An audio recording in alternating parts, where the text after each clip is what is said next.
ഏറ്റവും പുതിയ വാർത്തകൾ അറിയാൻ ഈ ചാനൽ മറക്കാതെ സബ്സ്ക്രൈബ് ചെയ്ത് നോട്ടിഫിക്കേഷൻ ബെൽ ക്ലിക്ക് ചെയ്യുക.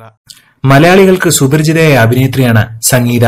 തെന്നിന്ത്യൻ സിനിമകളിലെല്ലാം തിളങ്ങുന്ന താരത്തിന്റെ വ്യക്തിജീവിതം അത്ര സുഖകരമല്ലായിരുന്നുവെന്നാണ് ഇപ്പോൾ പുറത്തുവരുന്ന റിപ്പോർട്ടുകൾ. ട്വിറ്ററിലൂടെ സംഗീത തന്നെയാണ് ഇക്കാര്യത്തെക്കുറിച്ച് വ്യക്തമാക്കിയിട്ടുള്ളത്. വിവാഹത്തിനു ശേഷമാണ് തനിക്ക് നല്ല ജീവിതം ലഭിച്ചതെന്നും ഭർത്താവിന്റെ പിന്തുണയും മകളുടെ വരവുമൊക്കെയായി സന്തോഷത്തോടെയാണ് ഇപ്പോൾ കഴിയുന്നതെങ്കിലും അമ്മയുടെ പല പ്രവർത്തികളും തന്നെ വേദനിപ്പിച്ചിരുന്നുവെന്ന് താരം പറയുന്നു. പ്രിയപ്പെട്ട അമ്മേ, എന്നെ ജനിപ്പിച്ചതിന് നന്ദി. സ്കൂളിൽ പോയിരുന്ന എന്നെ 13 വയസ്സ് മുതൽ ജോലിക്ക് പറഞ്ഞുവിട്ടതിന് നന്ദി.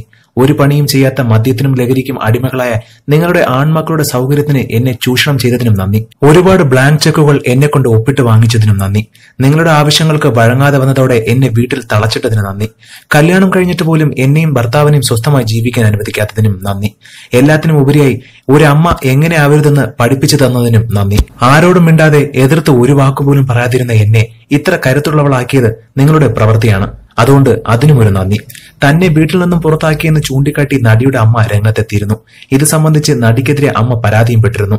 ഈ വാർത്തകൾ പുറത്തു വന്നതോടെ സംഗീതയെക്കുറിച്ച് മോശമായ രീതിയിൽ പ്രതികരണങ്ങളും സൈബർ ലോകത്ത് സജീവമായി തുടങ്ങി.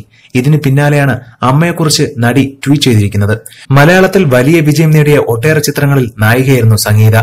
ദീപസ്തംഭം, മഹാശ്വര്യം, ഇംഗ്ലീഷ് മീഡിയം, ഏഴുപുന്നത്തരകൻ, ഉത്തമൻ, സമ്മറിൻ ബത്തലഹേം തുടങ്ങി ഒട്ടേറെ ചിത്രങ്ങളിലൂടെ മലയാളികൾക്ക് പ്രിയങ്കരിയുമായിരുന്നു. ഇതിനെക്കുറിച്ച് നിങ്ങൾക്കും പ്രതികരിക്കാം താഴെ ഒരു കമന്റിലൂടെ. കൂടുതൽ വാർത്തകൾ അറിയാൻ ഈ ചാനൽ മറക്കാതെ സബ്സ്ക്രൈബ് ചെയ്ത് ഈ വീഡിയോ മറ്റുള്ളവർക്കും ഷെയർ ചെയ്ത് കൊടുത്ത് സപ്പോർട്ട് ചെയ്യുക.